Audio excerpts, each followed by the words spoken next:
Welcome to my channel, Geri in Stitches, where I share sewing, stitching, and crafting content. Today, I am showing a stitched shibori technique that creates a resist pattern that is a half-inch grid. Before we jump in, remember to subscribe, leave a comment, and ring that notification bell if you like my content. This is a simple but elegant pattern, and it's softer and subtler to the eyes. As you can see, there are small irregularities that break the orderly lines, as is the nature of shibori. Without further ado, let's jump into the grid preparation. Drawing a grid is always the first task to accomplish for stitched shibori. The best tools for this job are a 2-inch clear plastic ruler and erasable markers. I've drawn a grid that has 1-inch squares. The dimensions of the fabric that I'm working with is 31 inches wide and 60 inches long. This job takes patience and accuracy, and my advice is to start marking the center line of the grain line first, then move out towards the edges of the fabric. Next, using those parallel lines as a guide, draw the center line for the cross grain of the fabric. These lines would be perpendicular to the first set of lines. In addition, always start drawing a 2-inch grid first, then draw the 1-inch grid. When the grid is drawn, we are ready to fold and stitch the resist pattern. To help me make folds in the fabric, I use this nifty tool, but you can also do without by finger pressing to make the folds. The first fold is made parallel to the cross grain of the fabric, and it is made within a row of 1-inch squares. Simply bring the bottom line to the top line of a square, then sharpen the folds with your fingers. Do this across the entire row of squares. Now, this is an easy task because I'm working with a natural fiber that creases easily. This is 100% linen, and it also works well with 100% cotton fabrics. I imagine that it would be slightly more challenging with a rayon or a silk. Not impossible, but the slippery nature of these fabrics would make it more difficult to keep the folds in place. After we've made that first fold, then we're ready for the stitching. I use strong nylon thread for this. Use a sharp and long embroidery needle, and I double thread the needle for extra strength. Tie a knot at the end of this double threaded needle. Another optional tool is a thimble. I use a Sashiko palm thimble for stitching, but you can do the running stitches with the technique that works best for you. In addition, I prepare small scraps of fabric to be used as buffers, and usually I use scraps that are cut close to the selvage of fabrics. These scraps are folded multiple times to create a sufficient buffer between the knots and the dyeing fabric. I find that this helps in preventing the fabric from being torn when binding and also with getting a tighter bind. Before every row of stitching, sew through the layers of the buffer first to anchor the knot of the thread, then begin stitching a row of running stitches. So take note that I am starting the row with the needle piercing the fabric from front to back. And this stitching pattern, the start of the pattern, has to be preserved for all the rows for the resulting look of the grid. I am eyeballing the center point between the top fold and the bottom line, and this distance should be about a 1/4 inch in height.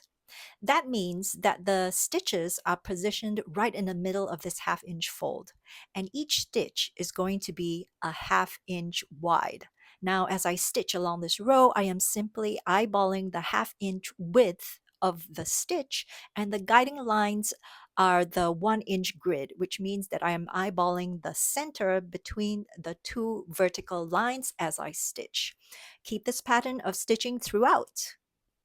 When I unravel the stitches, the running stitches would look something like this in relation to the grid lines and the fold lines that we made.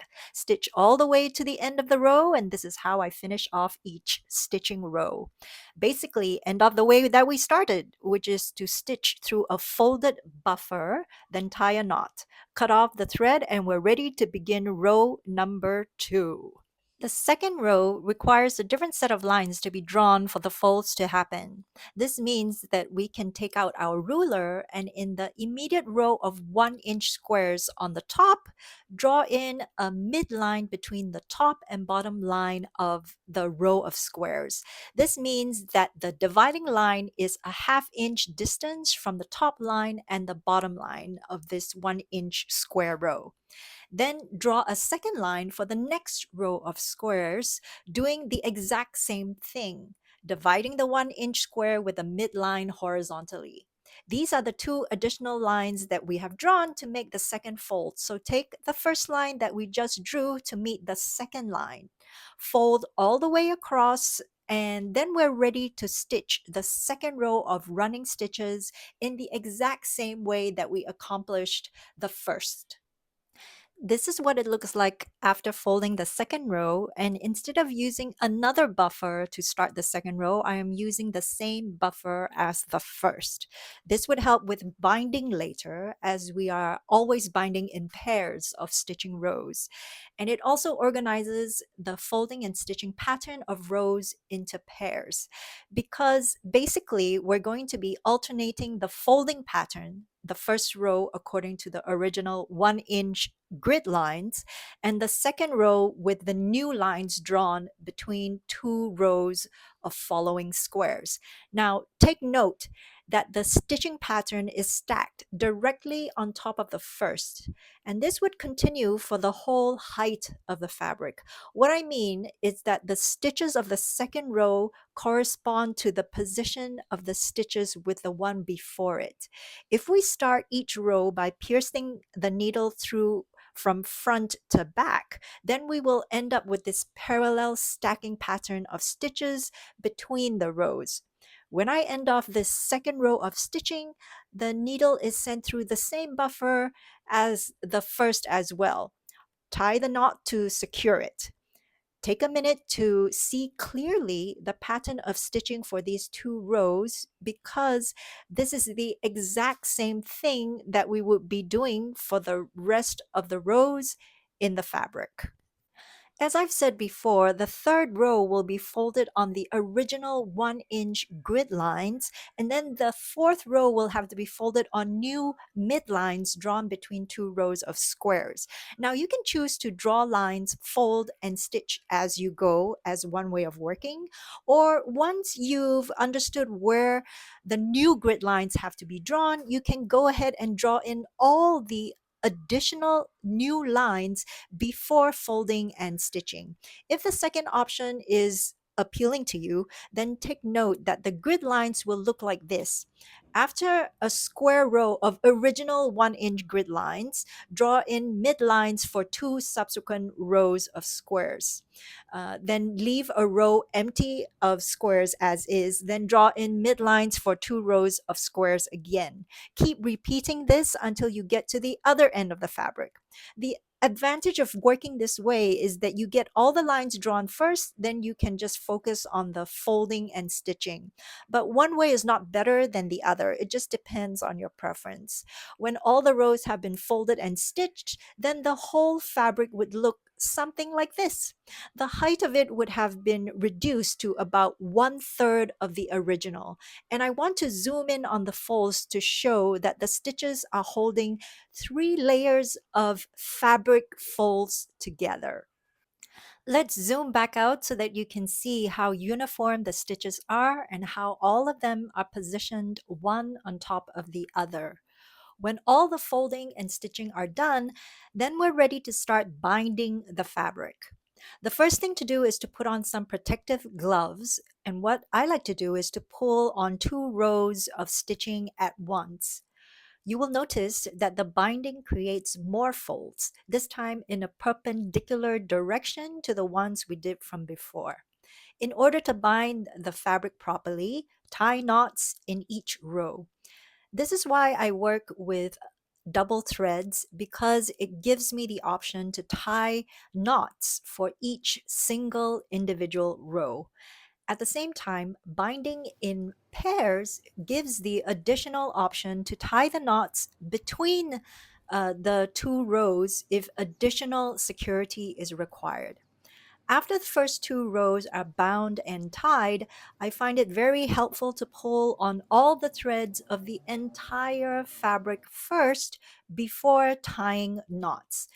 This is because it helps with a tighter bind. At the same time, I can adjust the pleats as I go before securing them with knots. After pulling on all the threads in pairs throughout the whole height of the fabric, then I get down to the business of tying the knots as tightly as possible. When the whole length of fabric has been bound, it would look something like this. Remember to adjust the folds as much as possible, and you can go ahead and cut off excess threads. Then we're ready for the dye vat. Choose the dyeing product that you prefer and follow the product instructions carefully. I've chosen RIT dye all purpose dye for natural fibers for this project because the fabric is made out of 100% linen.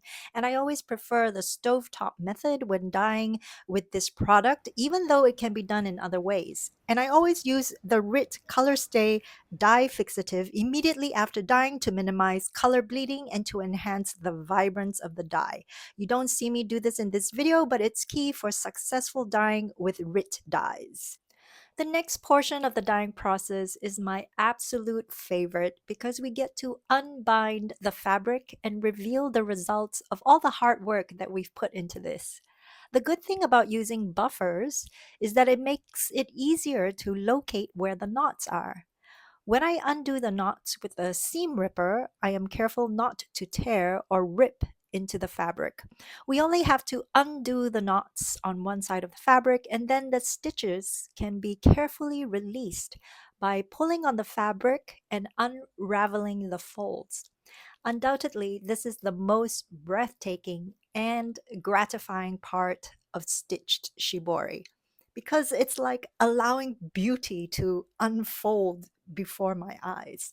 This part of the process never gets old, and it gives me the opportunity to really understand how the stitching creates the pattern.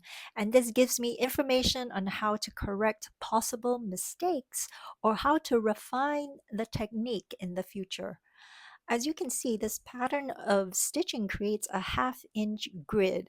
And as I've mentioned, I think the beauty of the pattern is this combination of control, adhering to the grid, and the release of allowing the die vat to create the slight irregularities out of the grid. It's the most subtle pattern that I've ever done, and I used this fabric to make a long tank tunic contrasting with another stitched shibori pattern that is also based on a grid, but the other pattern has a bolder zigzag pattern. The juxtaposition of one with the other highlights the beauty in each. Please subscribe to my channel, give me a thumbs up, and ring that notification bell. I hope you try out this technique, and if you do, please tag me and show off your work. I would love to celebrate with you your shibori endeavors. You can also find me on Instagram at Geri in Stitches for more sewing, stitching, and dyeing projects and inspiration. Happy stitching and happy dyeing!